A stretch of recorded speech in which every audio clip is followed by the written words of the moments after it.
देशभरात जो कोरोना आजार आला, पेंडेमिक आलं, त्या पेंडेमिकमध्ये रवींद्र ठाकरे साहेब या जिल्ह्याचे कलेक्टर होते आणि या जिल्ह्याचे कलेक्टर असताना त्यांनी ज्या पद्धतीने ती परिस्थिती हाताळण्याचं काम केलं ते अत्यंत एक्झेम्पलरी आहे. म्हणजे अक्षरशः त्यांचा आदर्श महाराष्ट्रातल्या अनेक जिल्ह्यांनी घेतला. 24 तास जवळपास त्यांनी अविश्रांत काम केलं आहे आणि त्याच्यानंतर दैवयोगानं या जिल्ह्यात जे आपलं ट्रायबल ऑफिस आहे आदिवासी विकास विभागाचं, तिथे ते ॲडिशनल ट्रायबल कमिशनर म्हणून आले. ते भारतीय प्रशासकीय सेवेतले अधिकारी आहेत आणि त्यांनी ज्या पद्धतीने इंटरॅक्टिव्ह होऊन आदिवासी या समाजाची जे डिस्टिंग्विशिंग फीचर आहे लाजरेबुजरेपणा, त्याला नेमकं ओळखून त्यांनी ज्या पद्धतीनं लोकांना एकत्रित आणण्याचं काम केलं आणि ज्या पद्धतीनं ते इंटरॅक्ट झाले त्यांच्यासोबत, तर त्यानंतर लोकांमध्ये एक आत्मविश्वास निर्माण झाला की या कार्यालयामध्ये ज्या पद्धतीने कालपर्यंत काम करण्याची पद्धती होती किंवा जे जिनॉईन लाभार्थी आहेत त्या लाभार्थ्यांना हाताळण्याची पद्धती होती, त्याच्यामध्ये एक ड्रास्टिक चेंज ठाकरे साहेबांनी आणला. त्याचप्रमाणे समाजातले जे संघटना आहेत, समाजात काम करणारे जे विविध संघटनांचे लोक आहेत किंवा त्यांचे पदाधिकारी आहेत किंवा सामाजिक कार्यकर्ते आहेत, त्यांच्याशी एक सुसंवाद ठेवून विभागाला त्याचा कसा फायदा होईल, विभागाला आदिवासींच्या पर्यंत कसा पोचता येईल त्यांच्या माध्यमातून, हा एक अत्यंत यशस्वी प्रयत्न ठाकरे साहेबांनी केला. आणि त्यानंतर ते निवृत्त झाले. निवृत्तीनंतर आता ते अमरावती विभागाचे माहिती आयुक्त म्हणून नुकताच रुजू झालेले आहेत. एक पुन्हा जबाबदारी महत्त्वाची त्यांच्या प्रशासकीय कामाची ही त्यांना मिळालेली पावती आहे.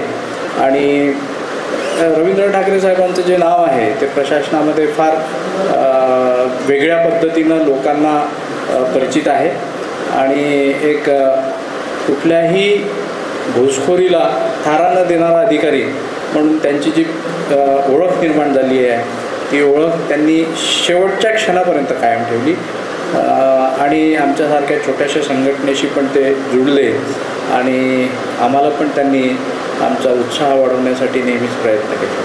तर अशा रवींद्र ठाकरे साहेबांचा या ठिकाणी मी organisation for rights of tribal या संघटनेच्या वतीनं इथे स्वागत करतो. आणि पण आफ्रोडच्या माध्यमातून आफ्रोडचे आता आमचे जे नवीन अधिकारी वर्ग इथे बसलेले आहेत, आम्ही सांगू इच्छितो आफ्रोड हा सांस्कृतिकवर भर देत नाही. म्हणजे नाच गाणं किंवा ते नृत्य, आफ्रोडची एक वेगळी ट्रॅजेडी आहे. आणि या माध्यमातून आपण जे कार्य करतो म्हणजे फुकटची एनर्जी वेस्ट न करता, इतर ठिकाणी पैसा वेस्ट न करता तो पैसा एक चांगला कार्यात लावावं आणि त्याचं आउटपुट मिळावं या उद्देशाने आफ्रोड कार्य करत असते. परंतु ज्या ज्या जिल्ह्यामध्ये समजा आमचे अधिवेशन राहिले त्या जिल्ह्यातले लोक ठरवतात की नाही बाबा आम्हाला कार्यक्रम करायचा आहे, सांस्कृतिक काहीतरी झलकलं पाहिजे, तर ती परवानगीसुद्धा असते. हे आमचं आफ्रोडचं कार्य आहे. तर मी आपल्या अधिकारी वर्गांना विनंती करतो की त्यांनी आपला अल्पशा परिचय द्यावा. परिचयामध्ये आपलं नाव, आपलं जे पद आहे, आपण कुठल्या पदावर कार्यरत आहात ते, आणि आपण कुठल्या कम्युनिटीचे आहात, कुठल्या जमातीमध्ये मोडतात तेवढं, आणि आपण कुठले आहात, कुठल्या शहरातले आहात, जिल्ह्यातले आहात ते तेवढं, अशा 4 गोष्टी तुम्हाला या माईकवर येऊन सांगायचं आहे. तर आपण आपला देश जो आहे हा स्त्रीप्रधान देश आहे, त्यामुळे महिलांपासूनच सुरुवात करू. तर वाजेताई. माझं नाव पिंकी सुदाम वाजे, मी पुणे जिल्ह्यातल्या मावळ तालुक्यातील आहे. माझी जी कास्ट आहे ती हिंदू महादेव कोळी आहे आणि आता 2022च्या MPSCच्या परीक्षेतून माझं उपशिक्षणाधिकारी या पदावर निवड झालेली आहे. थँक्यू. माझं नाव नेहा अरविंद ठाकूर आहे. मी सध्या कर्जत रायगड इथे स्थायिक आहे. तसं माझं मूळ गाव वरणगाव भुसावळ येथील आहे आणि मी आदिवासी ठाकूर या जमातीतून बिलॉंग करते. सध्या 2022मधून माझी महिला बाल विकास अधिकारी क्लास 2 या पदावर निवड झालेली आहे. धन्यवाद. सर्वांना विनम्र नमस्कार. माझं नाव पूजा काशीराम जोपळे. मी नाशिक जिल्ह्यातील कळवण तालुक्यातली आहे. माझी उपजाती ही हिंदू कोकणा आहे आणि 2022च्या राज्यसेवा मुख्य परीक्षेत माझी उपशिक्षण अधिकारी या पदावर निवड झालेली आहे. माझं नाव गणेश कुंडलिक माळी. मी नाशिक जिल्ह्यातील येवला येथील आहे. माझी सहाय्यक गट विकास अधिकारी या पदावर निवड झालेली आहे. मी भिल्ल समाजातील आहे. थँक्यू. आदरणीय व्यासपीठावर उपस्थित मान्यवर आणि माझ्यासमोर बसले सर्व आदिवासी उपस्थित जे मान्यवर आहेत त्यांना सर्वांना माझा जय आदिवासी. माझं नाव आहे मधुकर चंदर जाधव. मी नाशिक जिल्ह्यातील त्र्यंबकेश्वर तालुक्यामधून आलेलो आहे आणि माझं जे पद आहे 2022च्या बॅचमधून बालविकास प्रकल्प अधिकारी.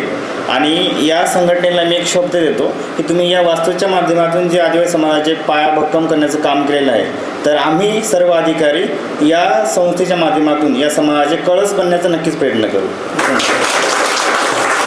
नमस्कार सर्वांना. माझे नाव अनिल मधुकर दळवी. मी नाशिक जिल्ह्यातील कळवण तालुक्यातील आहे. माझी सध्याची पोस्ट आहे उपशिक्षण अधिकारी आणि मी कोकणा समाज. नमस्कार सर्वांना. माझं नाव श्रीकांत कुंडलिकराव पेंदाम आहे. मी हिंगणघाट जिल्हा वर्धा येथील आहे आणि माझी सध्याची पोस्ट उपशिक्षण अधिकारी म्हणून आहे. नमस्कार सर्वांना. माझं नाव भागीरथ रामदास गायकवाड. माझं मूळ गाव मोहपाडा, तालुका सुरगाणा, जिल्हा नाशिक येथून आणि माझी जाती हिंदू कोकणा आणि माझी 2022च्या जाहिरातीमधून स्पोर्ट्समधून उपशिक्षण अधिकारी म्हणून निवड झाली. थँक्यू. हॅलो, माझं नाव सौरभ रवींद्र निकम आहे. माझी सध्या 2022मधून ABDO असिस्टंट BDO म्हणून या पदावर निवड झालेली आहे. मी मूळचा छत्रपती संभाजीनगरचा आहे आणि माझी सबकास्ट ठाकूर आहे. रामदावायत आहे. मी मूळचा सायवन, तालुका डहाणू, जिल्हा पालघर येथील आहे आणि माझं सहाय्यक गट विकास अधिकारी 2022ला या पदावरती निवड झाली. तसेच 2023 या साली झालेल्या MPCद्वारे त्याच्यामध्ये मुख्याधिकारी नगरपरिषद या ठिकाणी पदावरती नियुक्त झालेले आहे आणि माझी सबकास्ट आहे कोकणा. थँक्यू. नमस्कार सर्वांना. माझे नाव राहुल ऋषी जांभळे. मी चंद्रपूर जिल्ह्यातील नागपेठ तालुक्याचा आहे आणि सध्या मी प्रशिक्षणार्थी बालविकास प्रकल्प अधिकारी म्हणून बनावती येथे प्रशिक्षण घेत आहे आणि माझी सबकास्ट आहे माना. तुम्हाला आयुष्यात त्या पदापेक्षाही मोठा मान जर कमवायचा असेल तर तो मान कमवायसाठी तुम्हाला खूप चांगले काम आयुष्यात करणं आणि सोशल रिस्पॉन्सिबिलिटी निभावणं, पे बॅक टू सोसायटी करणं आणि समाजातल्या अंडर प्रिव्हिलेज व्यक्तीला जी पण मदत करता येईल ती मदत आपल्याला करण्याचा नेहमी भाव आपल्या मनामध्ये जागृत असू द्या. त्यानंतर नोकरी मिळाली तर आपण नेहमी म्हणतो की आमच्या इतक्या जागा खाली, तितक्या जागा खाली आहे. बरोबर आहे, त्या जागा भरणं आपली जबाबदारीच आहे. त्या जागा भरण्यासाठी अंडर प्रिव्हिलेज लोकांना मोटिवेट करणं तेवढंच गरजेचं आहे. परंतु फक्त नोकऱ्या मिळून समाजाची प्रगती होत नाही. नोकरी मिळाली की त्या एकट्या व्यक्तीची प्रगती होत असते. तो व्यक्ती जितक्या जास्त प्रमाणात पे बॅक टू सोसायटी करायला जेव्हा येतो तेव्हाच समाजाची प्रगती होत असते आणि समाजाची प्रगती होण्यासाठी, समाजाचा सर्वांगीण विकास करण्यासाठी आपण एकत्र येऊन काय करू शकतो हे मनात आपल्या असणं फार गरजेचं आहे. या ठिकाणी विशेष करून उपस्थित झालेले RD आत्राम साहेब, नागबिरेजी देशमुख साहेब, सगळ्या आमच्या भगिनी आणि या ठिकाणी जे आदिवासी समाजातून प्रशिक्षणार्थी अधिकारी जे आहेत त्या सगळ्यांना मी खरोखर तुमचं खूप खूप अभिनंदन करतो. सुरुवातीलाच मी या ठिकाणी आमचे सगळे जे आदिवासी बंधू आणि भगिनी जे आता अधिकारी म्हणून सध्या या ठिकाणी प्रशिक्षणार्थी आहेत वनामतीला, माझ्याकडे वनामतीचा पण डायरेक्टरचा चार्ज जवळपास 3.25 वर्ष ॲडिशनल राहिलेला, म्हणजे अतिरिक्त राहिलेला. जिल्हाधिकारी असताना होता, त्यानंतर सुद्धा होता. तर खरोखर आनंद होतो की कुठेतरी एक वेगळी चळवळ आदिवासी विद्यार्थ्यांमध्ये सुरू झालेली आहे आणि एक प्रकारचं वातावरण त्यासाठी निर्माण होत आहे.